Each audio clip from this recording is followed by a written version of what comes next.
We are coming to you live outside the Orvis flagship retail store in Manchester, Vermont. John Kovach with you. Sean Adams is continuing his lesson behind us with Orvis instruction. He's learning how to cast. We are joined right now by casting Wendy.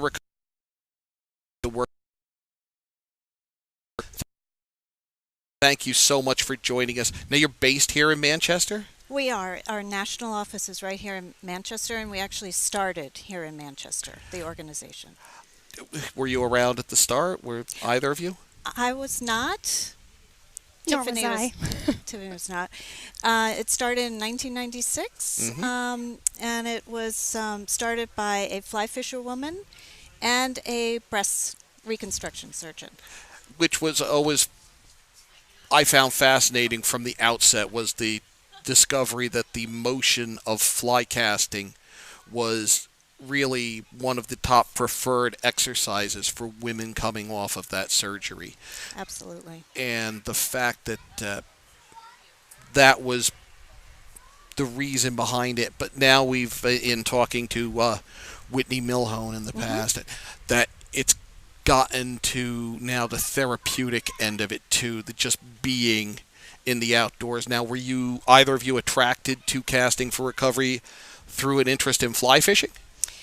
For me, it was because I am a survivor, and with Orvis just down the road here, of course, we're all pretty much interested in fly fishing and what goes on here, and they are one of our sponsors. I do want to give them a plug. And I can't speak for Tiffany, but With the team of six on staff.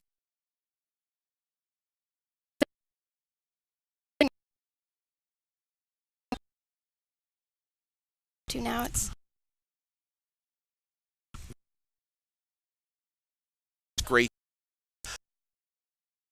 More people will get involved, and also to see fish programs. under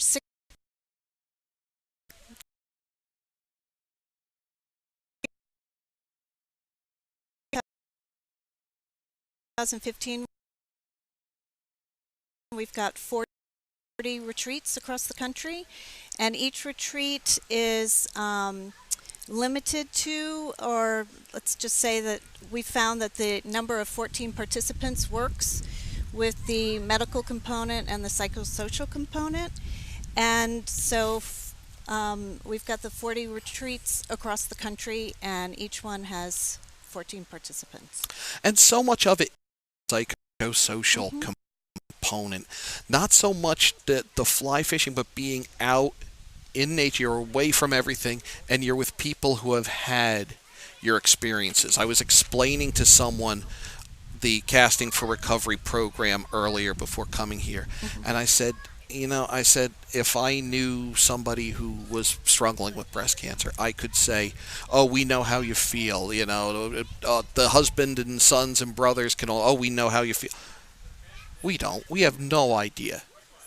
It's only the women who have experienced it, and you, thankfully, get them together and get them to a place to each other if they choose. And Sunday, all leave with a big smile and 13 new friends. Now, these retreats are not, you need help to put these on. They cost money. There's time involved.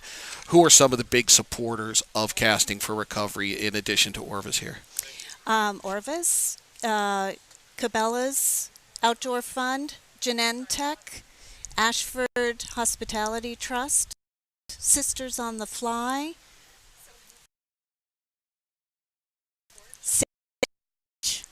and I think I got them all. I think you did. And you also, I've seen requests for donations of flies for volunteers. Is that something that, say, a fly tire, a fishing club, a TU chapter could help support casting recovery by donating items, rods? Actually, Orvis helped us out. They had given us a product donation, and I needed help loading the reels. So I came in, and they generously spent the morning with me. And when I had returned, we had large UPS boxes full of brand new rods from a gentleman, actually in Canada, who had sent them, learned about us. So these beautiful rods, they send us flies, you name it, they send it. And if we can't put it to good use, we have a national auction in December online, and we'll use the items there. What big events are coming up in the near future? We have online auction, but we also have a national fundraiser called Cast One for Hope that is held in early October in Hamilton, Montana, and it is a one-day, one-fly event on the famous Bitterroot River. A lot of interest in that. A lot. What fly would you choose? Have you thought about that? I haven't really thought about it. I've been here in Manchester and fly fishing on the East Coast, and I think the one fly that I know the best is the woolly bugger, but I'm not quite sure what would do well in Montana, and I'm sure that since every angler that registers will have their own guide, and will be helped by them to pick the absolute perfect fly for the best catches. Very cool. Tiffany, you got a choice? I have the best luck with the elk hair caddisfly. That's my go-to. Yeah. That's my go-to because I for one, I think you can't do anything wrong with it. If it sinks, it looks like a caddis. Like a caddis. If it skates, it looks like a caddis. If you really can't, probably go-to. Good luck doing it. If you do it, something's wrong. Yeah. How can a woman get involved, or somebody who might want to suggest casting to recovery to a loved one? How can they put somebody in touch with your programs? We've got a website, castingforrecovery.org, and then we also have an 800 number, which is 888-553-3500. And also, by calling us here in the office, we will answer any and all questions. It's Tiffany and I there. And we'll apply with them or fill out the application right there on the phone. Fantastic. And anything we can do through Yankee Fisherman and through our papers and websites and our broadcast, just please let us know, because we really, really support what you guys do. Tiffany Greene, Wendy Gawlik of Casting for Recovery, thank you so much for joining us on Yankee Fisherman on HANradio.com.